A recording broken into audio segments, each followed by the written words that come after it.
I married an unattractive man for security, but now he's hot and women are throwing themselves at him, and I'm terrified.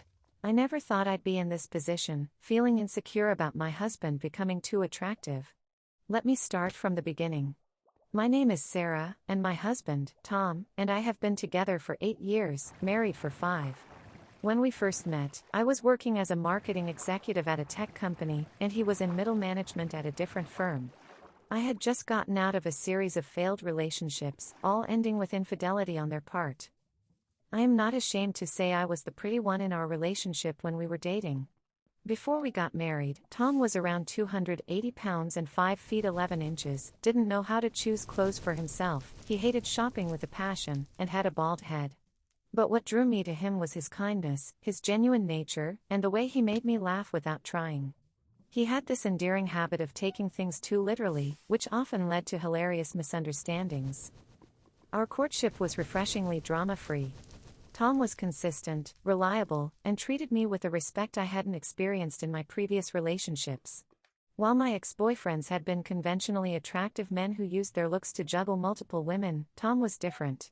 He was devoted to me, and I'll admit, a small part of me felt secure knowing that other women weren't exactly lining up to steal him away. We got married in a beautiful ceremony at his parents' backyard.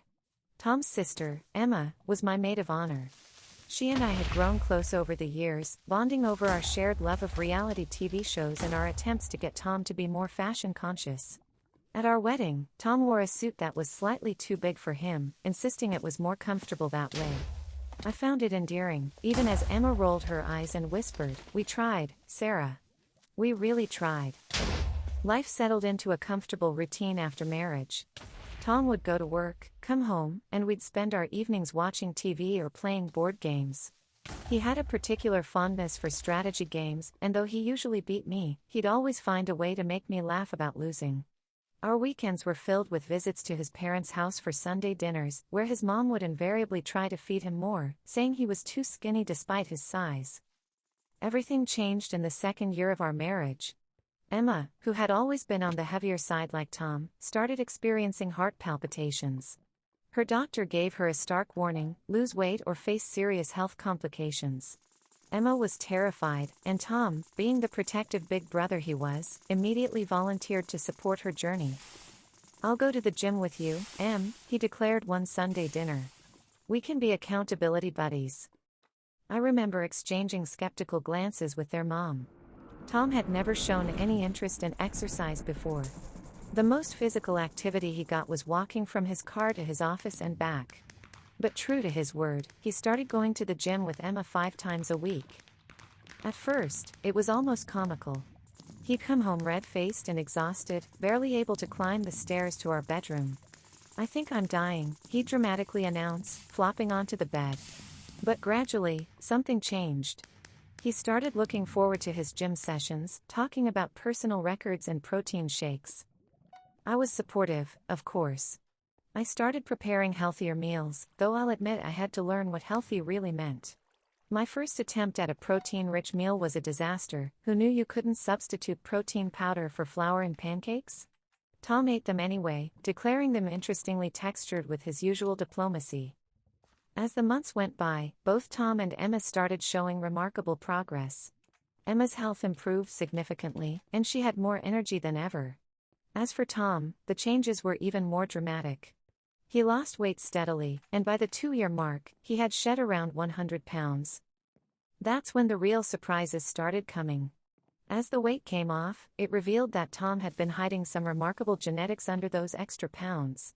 First came the jawline, sharp enough to cut glass. Then the cheekbones emerged, giving him a model-esque bone structure that I hadn't even known was possible.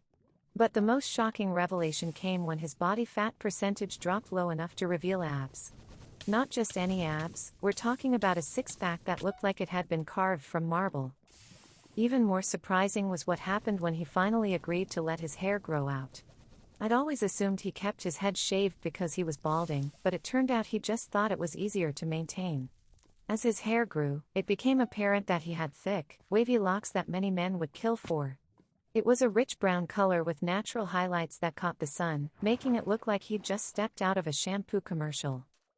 And yes, I'm just going to say it, even his manhood seemed larger. I guess losing the fat pad around that area can do that. Not that I had any complaints before, but well, it was a nice bonus. I was proud of him, truly I was. He had worked hard for this transformation, and his dedication was admirable. He was still the same sweet, slightly naive man I had fallen in love with, just in a significantly more attractive package. Then came the promotion at work. Tom had always been good at his job, but his new confidence seemed to translate into better performance. He was made head of his department, and his former boss, Mr. Jenkins, pulled him aside for a chat. "Tom," he said, "you're doing great work, but as a department head, you need to look more presentable. You're representing us now." Tom, being Tom, took this advice very literally. He came home that day looking worried. "Sarah," he said, "do you think you could help me look more presentable? Mr. Jenkins says I need to represent the department better." I agreed, perhaps a bit too enthusiastically. We went on a shopping spree, and I helped him choose clothes that actually fit his new body. Gone were the oversized polo shirts and ill-fitting khakis, replaced by well-tailored suits and designer casual wear. The transformation was complete. My formerly schlubby husband had turned into a bona fide heartthrob. The first time I really noticed the impact of his change was at his company's anniversary party. We walked in together, and I immediately felt the shift in the room. Women who had never given Tom a second glance were suddenly finding excuses to talk to him, touch his arm, laugh at his jokes, which, let's be honest, weren't always that funny. I watched as Jessica from accounting practically tripped over herself to bring him a drink. Melissa from HR kept finding reasons to whisper things in his ear, standing much closer than necessary. But the worst was Céline, the new French intern who was all of 23 years old and apparently had never heard of personal space. We were sitting together when Céline sashayed over, her dress seemingly shrinking with each step. She leaned over Tom, giving him an eyeful of her cleavage, and kissed him on both cheeks, lingering far too long on the second one. "Oh, Tom," she trilled in her exaggerated French accent. "You look so handsome tonight." Tom, bless his oblivious heart, just smiled politely and said, "Thank you, Céline. Have you met my wife, Sarah?" I might as well have been invisible. Céline gave me the briefest of nods before turning back to Tom, batting her eyelashes so hard I thought she might strain something. Later that night, I brought it up to Tom. "Did you notice how Céline was flirting with you?" He looked genuinely confused. "Flirting? No, she was just being friendly. She's French, you know. I thought that's just how French people are." I couldn't help but laugh at his naivety. "Honey, she wasn't being French, she was being flirty. And she's not the only one. Haven't you noticed how all the women at work are suddenly so interested in your opinions on quarterly reports?" Tom's response was to look even more confused. "Well, I have been working really hard on making my presentations more engaging.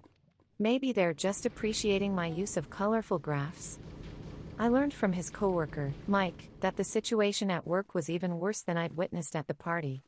According to him, most of the single women and even some of the married ones were actively pursuing Tom. They brought him homemade lunches, offered to stay late to help with projects, and found excuses to visit his office throughout the day. The thing is, Mike told me over drinks while our spouses were getting food from the buffet, Tom doesn't even realize it. Last week, Linda from legal asked him if he wanted to get coffee sometime to discuss the new contracts, and he invited the entire legal team to join them. Poor Linda looked like she'd swallowed a lemon. I should have found this funny, and part of me did. But a larger part was growing increasingly anxious. I knew Tom loved me and was committed to our marriage, but I couldn't help worrying. What if one of these women eventually got through to him? What if, during a rough patch in our marriage, which all couples go through, one of them managed to turn his head? The situation came to a head about a month after the party. Tom came home looking troubled, which was unusual for him. When I asked what was wrong, he hesitated before speaking. "Something strange happened at work today," he said. "Céline came to my office to ask about some reports, and when she was leaving, she tried to kiss me. On the lips." My heart stopped for a moment. "What did you do?" "I moved away and reminded her that I'm married," he said, looking genuinely distressed. "I think I might have hurt her feelings. Should I apologize? And that was so typically Tom that I didn't know whether to laugh or cry. Here he was, worried about hurting the feelings of a woman who had tried to kiss him, apparently oblivious to the fact that she had completely overstepped.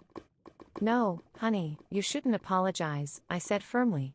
She was completely out of line. He nodded, still looking troubled. "I talked to Mr. Jenkins about it. He's going to transfer her to a different department. I feel bad about that." "Don't," I said. She brought it on herself. That night, as we lay in bed, I finally voiced the fears that had been growing inside me. "Tom, does it bother you that I'm not? Well, that I'm not as fit as you are now?" He turned to look at me, genuine surprise on his face. "What? Sarah, you're beautiful. You've always been beautiful." "But I'm not as fit as I used to be," I persisted. "And there are all these younger, prettier women throwing themselves at you." Tom sat up in bed, looking more serious than I'd seen him in a long time. "Sarah, I love you. I loved you when I was overweight and you were the pretty one in our relationship.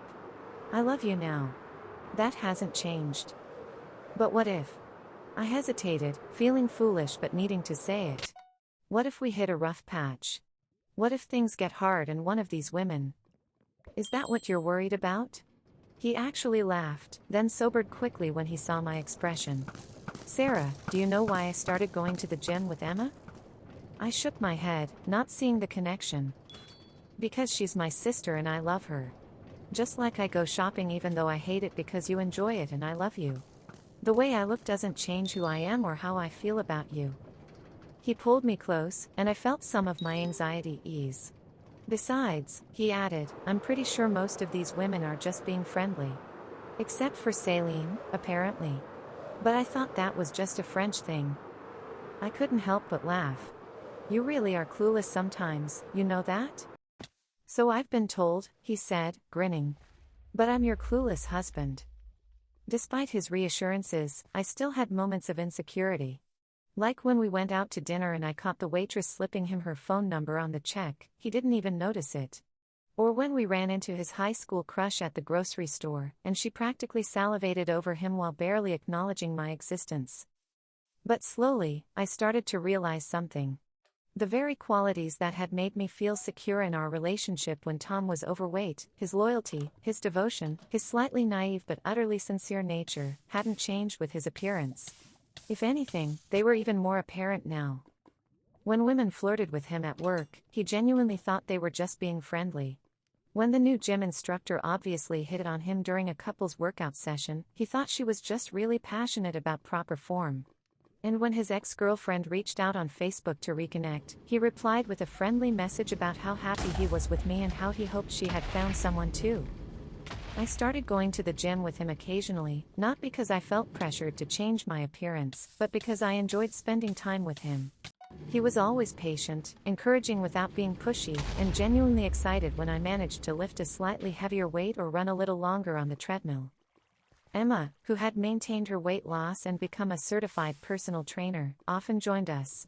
One day, while Tom was in the locker room, she confided in me. "You know, Sarah," she said, "I was worried when Tom started changing physically. I thought maybe he'd turn into one of those gym brothers who only talk about protein shakes and bench press records. But he's still just Tom. Just in better packaging." And she was right. He was still the same man who got excited about board game nights, who cried at dog food commercials, who couldn't lie to save his life, and who looked at me like I was the most beautiful woman in the world even when I was in my rattiest pajamas with unwashed hair. Yes, there were still moments when I felt a twinge of insecurity. Like when we attended his company's Christmas party, and I overheard two women from the marketing department discussing in the bathroom how they couldn't believe someone like him was with someone like me. But then Tom found me, excited to show me the gingerbread house he'd made at the holiday crafts table, completely oblivious to the admiring glances he was getting from every woman in the room. Or when we went to his high school reunion, and his former classmates couldn't believe the transformation. His old football teammates, who had barely given him the time of day in school, now wanted to buddy up to him. The women who had rejected him for prom were suddenly very interested in reminiscing about the good old days. But Tom spent most of the evening proudly introducing me to everyone as his wife, his face lighting up every time he said it. There was one incident that really drove home the point for me. We were at a work function for my company, and one of my coworkers, after having a few too many drinks, approached Tom. "You know," she slurred, leaning in close, "if you ever get tired of the same old thing, I could show you some new tricks." Tom looked genuinely confused. "What do you mean?" "Sarah and I just learned a new board game last week. It's called Wingspan. It's about bird collecting. Would you like us to teach you?" The woman stared at him for a moment, then wandered off, completely baffled. I couldn't stop laughing for the rest of the night. The truth is, I'm still sometimes amazed by how attractive my husband has become. Sometimes I catch a glimpse of him getting ready for work, adjusting his tie in the mirror, and I have to do a double take. Is this really the same man who used to wear shirts with food stains because they're still good for another wear? But then he'll do something utterly Tom-like getting excited about finding matching socks or carefully organizing his protein powders by flavor and color, and I'm reminded that while his outside may have changed, his inside, the part I fell in love with, is exactly the same. Yes, there are still women who try to get his attention. Yes, sometimes I still feel a flicker of insecurity when I see how others look at him. But then I remember, this is Tom we're talking about. The man who once tried to open a jar for an hour because I mentioned I was craving pickles. The man who learns the rules to complicated board games just because I enjoy playing them. The man who still leaves me little notes in my lunch bag, just like he did when we were dating. I've come to realize that wishing he had stayed the same physically was unfair of me. His journey wasn't about becoming more attractive, it was about supporting his sister, about becoming healthier, about challenging himself to grow. The fact that he turned out to be secretly gorgeous underneath it all was just an unexpected plot twist in our story. As I write this, Tom is in the kitchen, attempting to make protein pancakes again. He's gotten better at it, they're actually edible now. He's wearing one of his new, well-fitting t-shirts that show off his transformed physique, but he's still wearing the ratty old sweatpants he refuses to throw away because they're broken and just right. He still can't match his socks properly, still takes things too literally, and still looks at me like I'm the most beautiful woman in the world. Last week, we had dinner with Emma and her new boyfriend. As we were leaving the restaurant, I overheard a group of women at the bar discussing how hot my husband was. One of them even said, "I bet I could steal him away from her." Instead of feeling insecure, I just smiled. Because I know something they don't, Tom isn't just a handsome face. He's the man who spent 3 hours last weekend trying to figure out why our TV remote wasn't working, only to realize he'd put the batteries in backward. He's the man who still blushes when I compliment him and who genuinely believes that the best part of his day is coming home to me. Yes, my husband got hot. Yes, women throw themselves at him. And yes, sometimes I still feel a little weird about it all. But at the end of the day, I'm grateful for our journey. Because it's taught me that true security in a relationship doesn't come from thinking your partner can't do better, it comes from knowing that they don't want to. Tom may have lost 100 pounds, gained a jawline, and discovered he has great hair. But he's still the same wonderful, slightly clueless man I fell in love with. And now, if you'll excuse me, I need to go rescue him from those protein pancakes before he sets off the smoke alarm. Again.